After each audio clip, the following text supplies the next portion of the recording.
আজকের এই কর্মসূচি ছিল মহেশতলার রবীন্দ্রনগর এলাকাতে, রবীন্দ্রনগর থানার মহেশতলার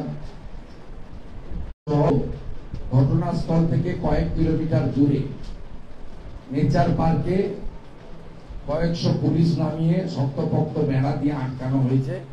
তাদেরকে টেনে হিঁচড়ে লালবাজারে নিয়ে যাওয়া হয়েছে, আপনারা জানেন। আমরা যেহেতু অত্যন্ত সাধারণ হিন্দু পরিবারগুলি আক্রান্ত হয়েছেন, একাধিক ব্যক্তির মাথা ফেটেছে, শরীরে আঘাতের চিহ্ন আছে এবং খুব ছোট ছোট দোকান, সেলুন থেকে, ফলের দোকান থেকে, ফাস্ট ফুডের দোকান থেকে, খুব ছোট ছোট মানে দিন আনতে দিন খাওয়া লোকজন বলা যেতে পারে, বা 20-50 হাজার টাকার পুঁজি নিয়ে যে দোকান খেলাতে বা ছোট ছোট গুমটিতে, এই লোকগুলোকে যদি আমরা অর্থনৈতিক সাহায্য না দিই তাহলে তারা তাদের সংসারটাই চালাতে পারছেন না বা পারবেন না। আমরা গত 48 ঘন্টায় এলাকার রাজ্য সরকারের কোন প্রশাসনের পক্ষ থেকে, পৌরসভা অথবা জেলা প্রশাসন অথবা পুলিশ প্রশাসন বা স্থানীয় কাউন্সিলর, বিধায়ক, সাংসদ কারোর উদ্যোগেই কোন রকম রিলিফ ওয়ার্ক দেখতে পাইনি। এই ঘটনাতে মোট প্রাথমিকভাবে যে রিপোর্টটা আমরা আপনাদের কাছে বলছি,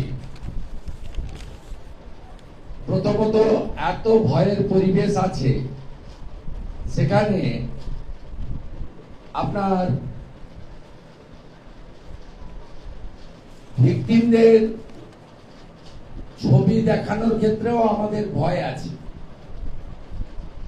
মাত্র মেটিয়াবুরুজ এলাকায় মাত্র 20% থেকে 25% হিন্দু জনসংখ্যা, এবং রবীন্দ্রনগরে যে এলাকায় ঘটেছে তার আশেপাশে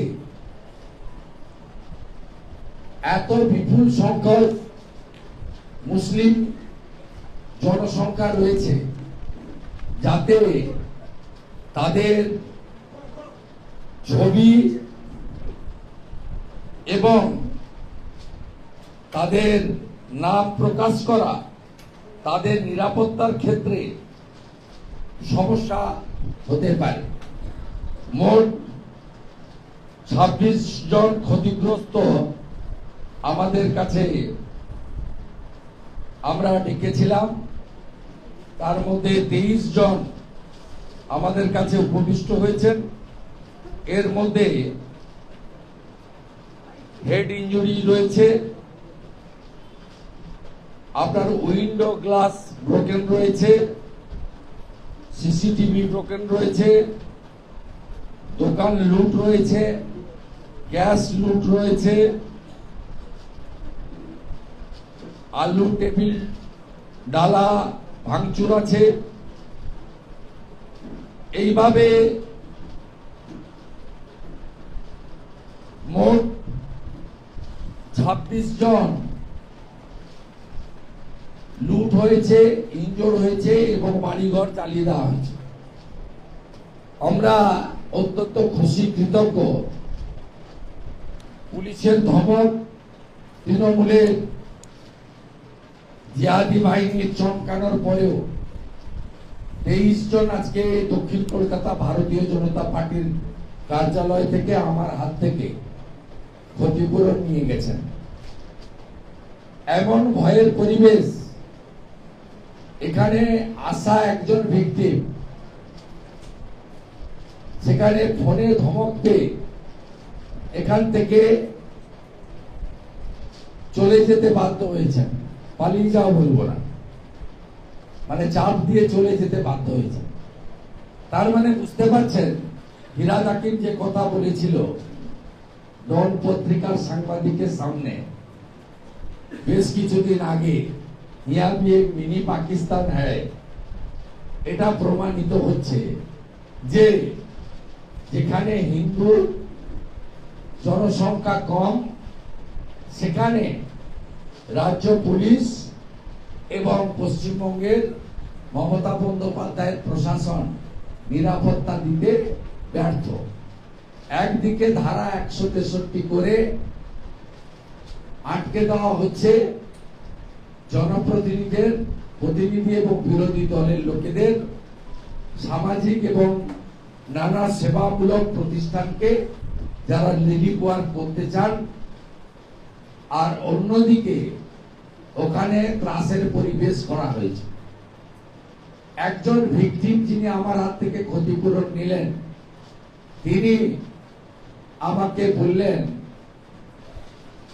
আজকে যাকে ট্রান্সফার করা হয়েছে গতকালের অর্ডার ডেটে 13/5 13/6 ডেটে সেই মাননীয় মুকুল মিয়া মানে মাথায় অশোক স্তম্ভ মুখে ঘাস ফুলের ব্যাচ, তিনি ফোন করে ক্ষতিপূরণের তালিকা চেয়েছিলেন। আমি আমার এই গরিব হিন্দু ভাই বোনেদেরকে যারা আর্থিকভাবে দরিদ্র মন থেকে ধনী তাদেরকে হ্যাটসঅপ দেব। তারা বলে দিয়েছে হরগোবিন্দ দাস চন্দন দাসের পরিবারের মতো যে পশ্চিম বাংলার যে পুলিশ আমাদের সুরক্ষা দিতে পারে না সেই পুলিশ আর শাসক দলের কাছ থেকে আমরা ক্ষতিপূরণ নেব না। তাই তালিকা তাদের দেয়নি, আমাদেরকে দিয়েছিল। আমরা 26 জনকে প্রাথমিকভাবে আইডেন্টিফাই করে তাদের মধ্যে 23 জনের হাতে ক্ষতিপূরণের অর্থ তুলে দিয়েছি।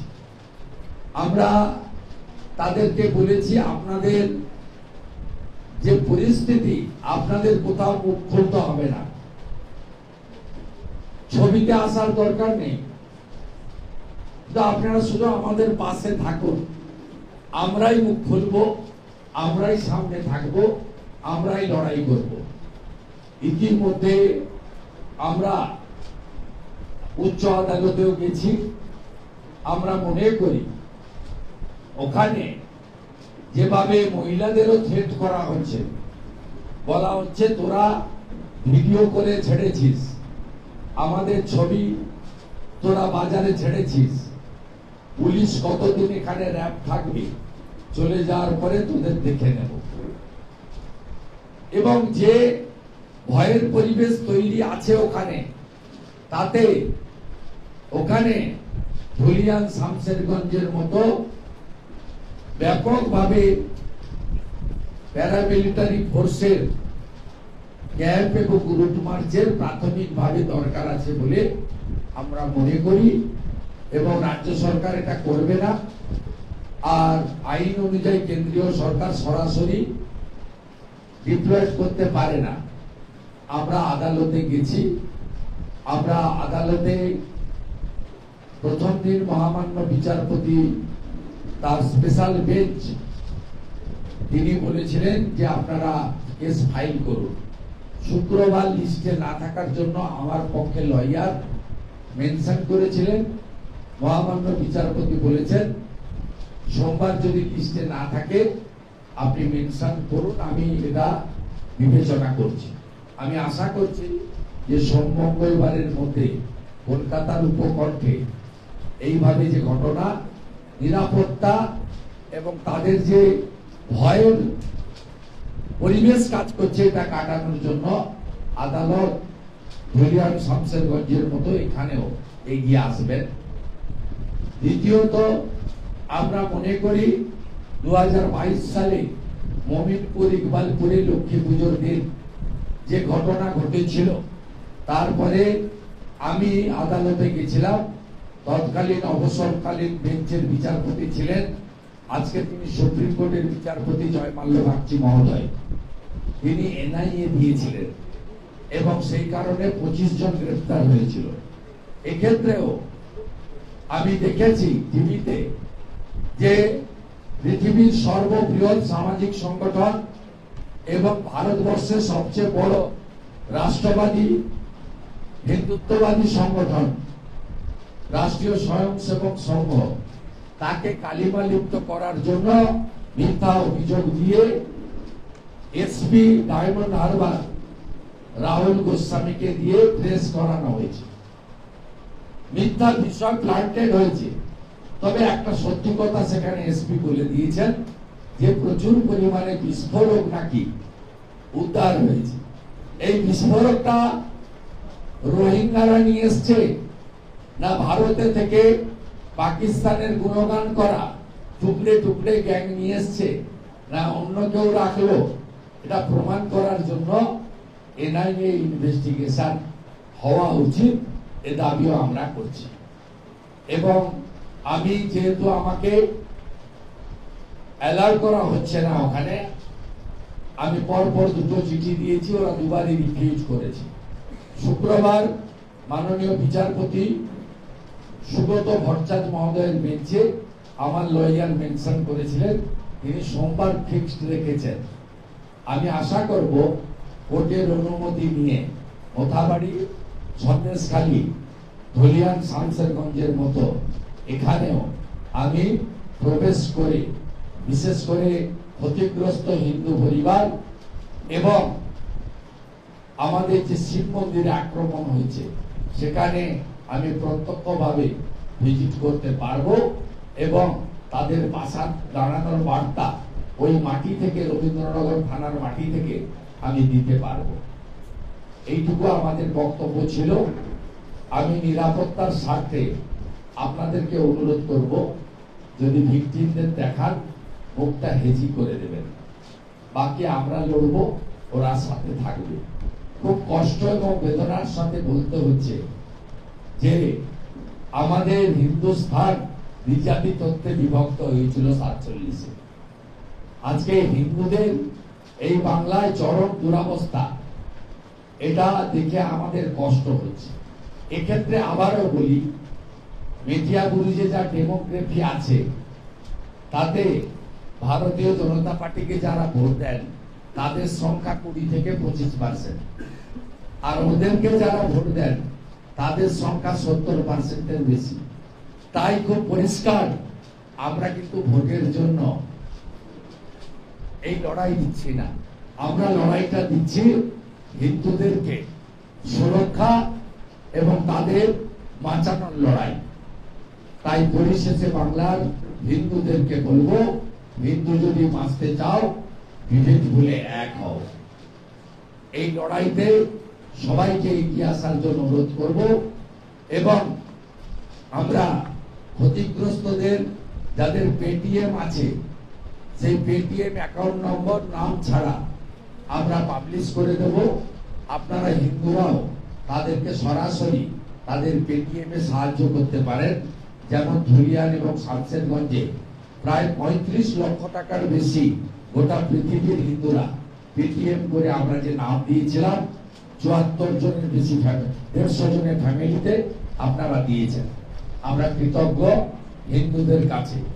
সংঘবদ্ধ ঐক্যবদ্ধ হিন্দু সমাজ হিন্দুদেরকে রক্ষা করতে পারবে আর এই অপশাসন অত্যাচার থেকে বাংলার মানুষকে মুক্তি দিতে পারবে।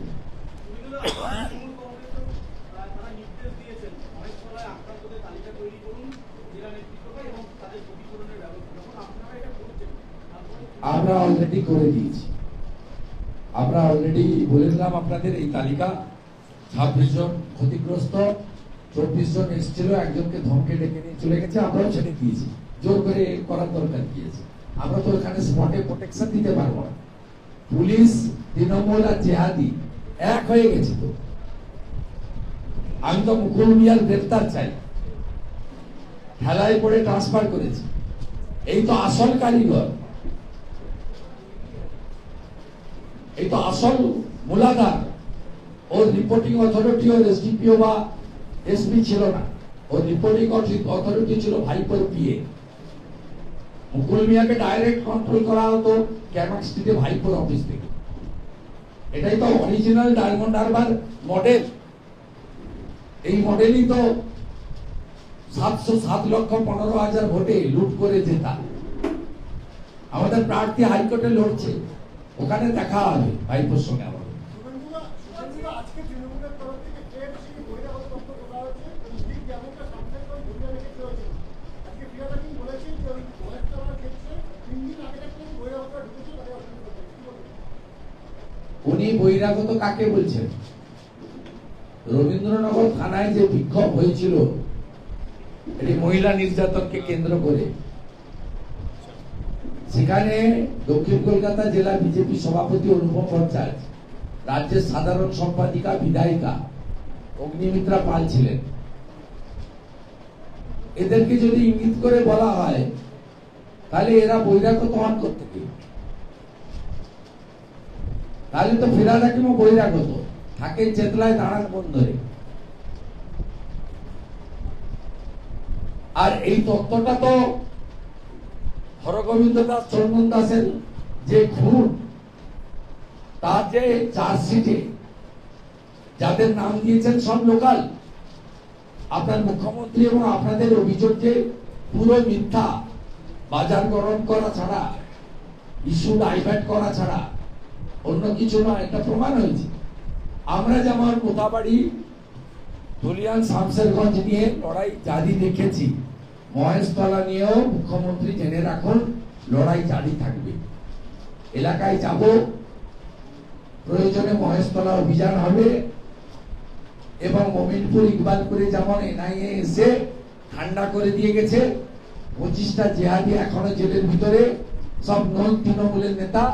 এখানেও একদম ছবি দেখে দেখে, ভিডিও দেখে দেখে যা করার সবটাই করাবো আমরা। এর জন্য যত দূর যেতে হয় আইনি লড়াই করে আমরা তত দূর যাব। পরিষ্কার কথা, আমরা পশ্চিম বাংলার হিন্দুদের উপরে এই সংগঠিত সরকার, সরকারি দল এবং জিহাদি জঙ্গি পাকিস্তান প্রেমীদের এই অত্যাচার আমরা কোনোভাবে বরদাস্ত করব না। কি করে ঠান্ডা করতে হয় আমরা জানি।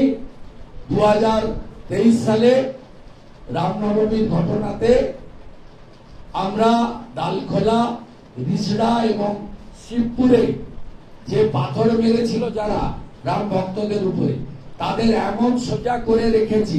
ওখানে 24 এবং 25 সালে রামনবমীর মিছিলে পুষ্পবৃষ্টি হয়েছে, পাথর বৃষ্টি হয়নি।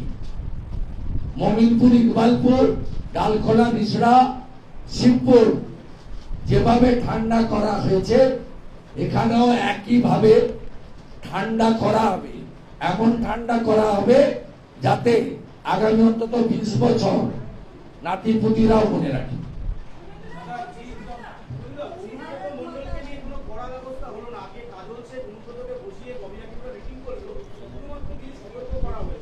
এর জন্য তো আপনারা দায়ী।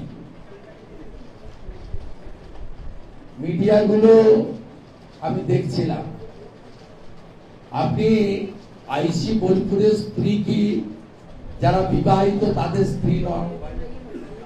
আইসি বোলপুরের মা কি সকলের মা নন? মানে স্ত্রী মা এই অর্থে তারা নারী, তারা মাতা, মা, দিদি, বোন, কন্যা সকলকেই আমরা সম্মানের চোখে দেখি। তিনি সামগ্রিকভাবে যে কথা বলেছেন, এ কথা বলার পরে তাকে পুলিশের পাইলট কার দিয়ে রাজার আলে কলকাতায় আনা। আপনারা তো সকাল থেকে রিলে করছেন, আপনারা তো আজকে আহমেদাবাদের ট্রেন অ্যাক্সিডেন্ট বা মহেশতলায় হিন্দুদের দেখাচ্ছেন না। এই অনুব্রত নৈয়াটিতে গেলেন বড় মাঠে পুজো দিতে, এই অনুব্রত ভবানীপুরে পৌঁছালেন সুব্রত বক্সির অফিসে, এই অনুব্রত ঢুকছেন। এর জন্য তো দায়ী বাংলার মিডিয়ারা। এইরকম একটা অসভ্য, বর্বর, কুৎসিত, জল্লাদ, মমতার আলালের দুলাল, তাকে আপনারা এই জিনিস করছেন। অথচ ওর বাড়ির সামনে আমরা নারী সম্মান যাত্রা করেছি, গোটা বোলপুর শহর রাস্তায় নেমে ধিক্কার জানিয়েছে, ভয় ভীতি কাটিয়ে উঠে। তৃণমূলে যত এই ধরনের কুকথা এবং কাজ করবেন, তত দ্রুত আপনার পদোন্নতি হবে। প্রমাণ হয়েছে আরজিকর কাণ্ডে অভয়ার দেহ তাড়াতাড়ি পুড়িয়ে দিয়েছিল বলে পানিহাটির সেই কাউন্সিলর কীর্তিমান তিনি আজকে পানিহাটির পৌর প্রধান পদে অভিষিক্ত হয়েছেন। যত এই ধরনের কাজ এবং কথা বলবেন, মা, দিদি, বোন, স্ত্রী, কন্যা, তাদেরকে যত এই ধরনের কথা বলবেন, কুকথা তো নয়, মুখেও বলা যাবে না, কানেও শোনা যাবে না। এদের লাজ লজ্জা নেই বলে এরা মিটিং এ আসে ক্যামেরার সামনে রঙিন পাঞ্জাবি পরে, হাত কাটা পাঞ্জাবি পরে গটগট করে ঢুকছে। বড়মার মন্দিরে ঢুকতে দিয়েছেন কেন ওখানকার ট্রাস্টিরা? যে বোলপুরের আইসির মাকে এবং স্ত্রীকে 5 বার বলছে আমি দর্শন করবো তুমি, এই কোন বাংলা? এই বাংলার পুরো চিত্রটা চেঞ্জ করে দিয়েছে তৃণমূল, একটা অসভ্য পার্টি। নর্দমার কিটের সঙ্গে ওদের তুলনা করা যায় না।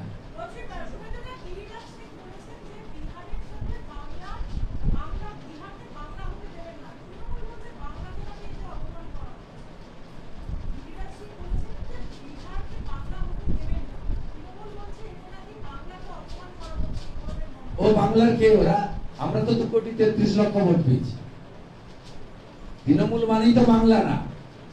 2 কোটি মুসলমানের ভোট নিয়ে ছাপ্পা মেরে ইভিএম এ সব এই ডায়মন্ড হারবারে সব সিম্বলের উপরে সেলোটেপ লাগানো ছিল, নোটাতেও লাগানো ছিল, শুধু ঘাস ফুলটা খোলা ছিল। তারপরেও তো 2,75,00,000 ওরা, 2,33,27,000 আমরা।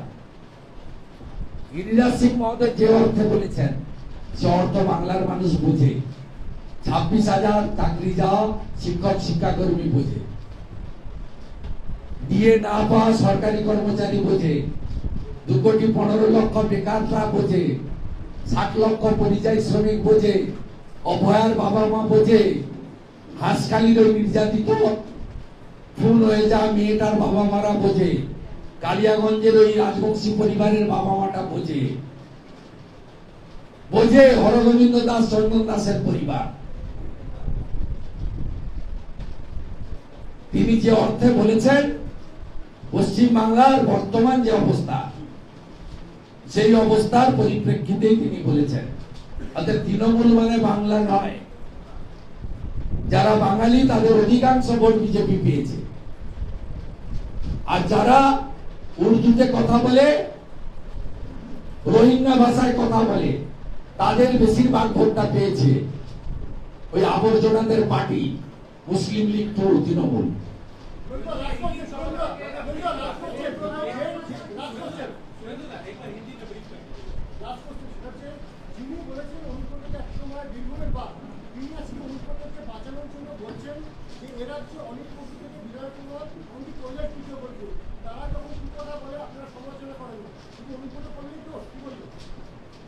শুনুন, সমালোচনা করা না করা রাজনৈতিক দৃষ্টিভঙ্গি থেকে যে যার নিজস্ব রাজনৈতিক দলের মতাদর মানে চিন্তা ভাবনা থাকতে পারে।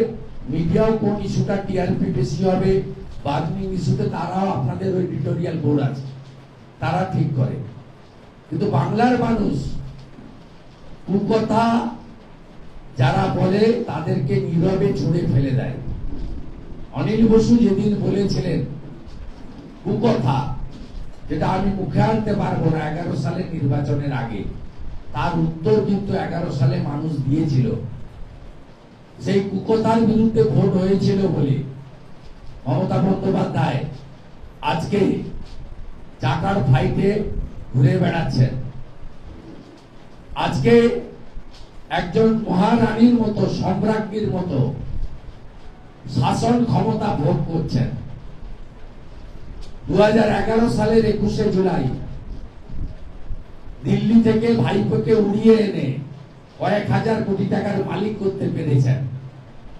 তাই এই কুকথার উত্তর 8 মাস পরে বিধানসভা নির্বাচনে বাংলার জনগণ দেবে। অনিল বসুর কথায় বাংলার জনগণ উত্তর দিয়েছিল 11 সালে, আর অনুব্রত আর আপনাদের কুকথার উত্তর বাংলার জনগণ আগামী বছর ঠিক এপ্রিল মাসের মধ্যে দিয়ে দেবে। আগামী বছর এই সময় আপনারা প্রাক্তন হবেন এবং অনেকেই জেলে থাকবেন।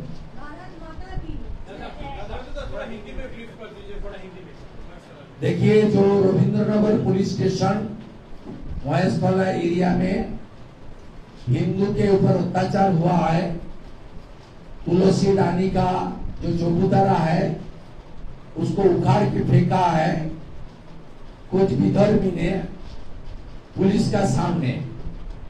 उसका बाद वहाँ 20% ओनली हिंदू पॉपुलेशन है। उनकी वहाँ जिस तरीके से अत्याचार हुआ है, 7 से 8 आदमी का गंभीर रूप से चोट आया है। 20 से 25 हिंदू हाउसेस और शॉप्स